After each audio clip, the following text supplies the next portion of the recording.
and Ford Sterling star in a racing car comedy, Daughter and Father.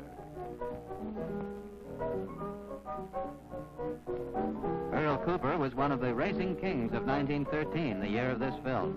He appears here as himself, but Mabel clearly will have none of him. Teddy Tetzlaff also plays himself. The splotches on the picture are caused by deterioration of the original negative, one of the chief problems facing film museums like ours and the movie industry alike. Papa Sterling tells Cooper to wait a minute and he'll bring over his daughter.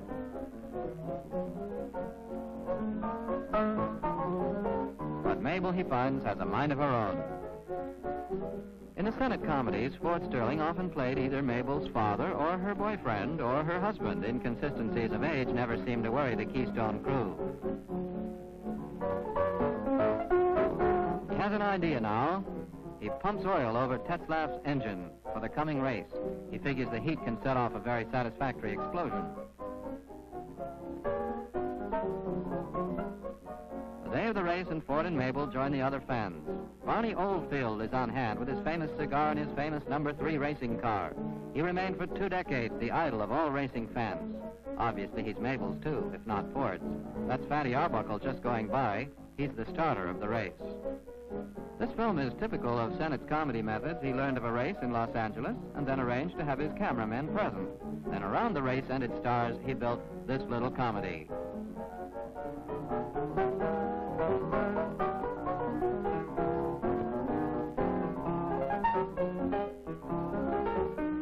They're off in a cloud of dust,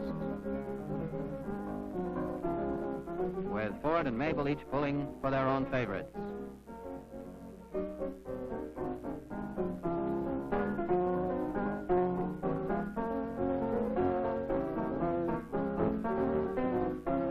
Earl Cooper is driving a Stutz, and he's ahead now.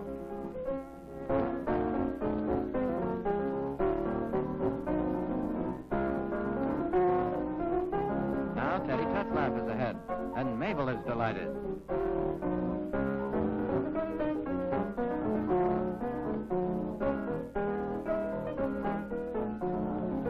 Here comes Teddy again, and he's passing Cooper in number 8. But Cooper isn't rattled. It's going to be a long race. Then we get a little interpolated byplay. The tot is hammering on Ford's battered top hat. But Ford knows better than to beat up children, at least with a crowd watching. Now, all of a sudden, the tot is missing. Probably shot an hour or so later. Mabel's happy again. Something has happened to Cooper as number 8 pulls in for a quick change of tires. But they're back in the race, and the race goes on. In fact, Cooper pulls ahead.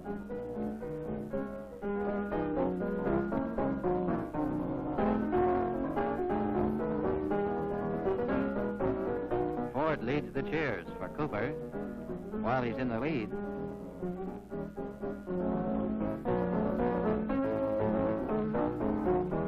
But now Teddy must be in the lead because Mabel is happy.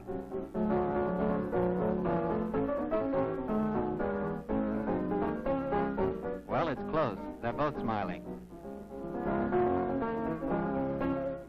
Now it looks like Teddy.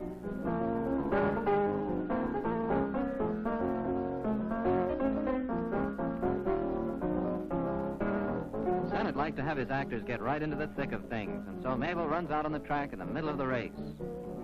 As referee, Fatty Arbuckle has to keep the track clear. Papa comes to the rescue. And Mabel darts away as the 2 men argue. It's quite probable that the crowd that had turned out to watch the race got even more fun from watching these familiar comics perform their antics for the cameramen.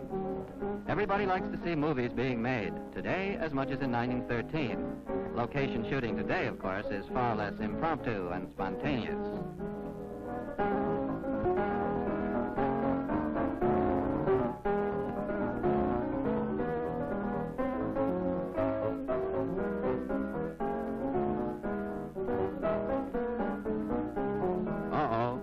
Hot oil treatment begins to take effect on number 44, and Teddy and his partner get out to see what it is.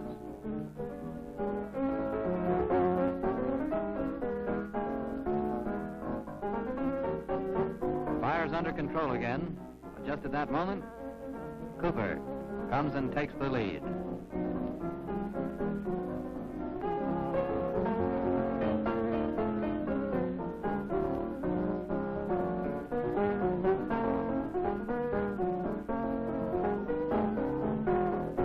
The final lap, that's all over. Thanks to Papa, Teddy is only an also-ran. Mabel congratulates Earl. This may seem fickle of her, but actually it isn't. She just loves all racers. Papa thinks his dirty trick has worked out just fine.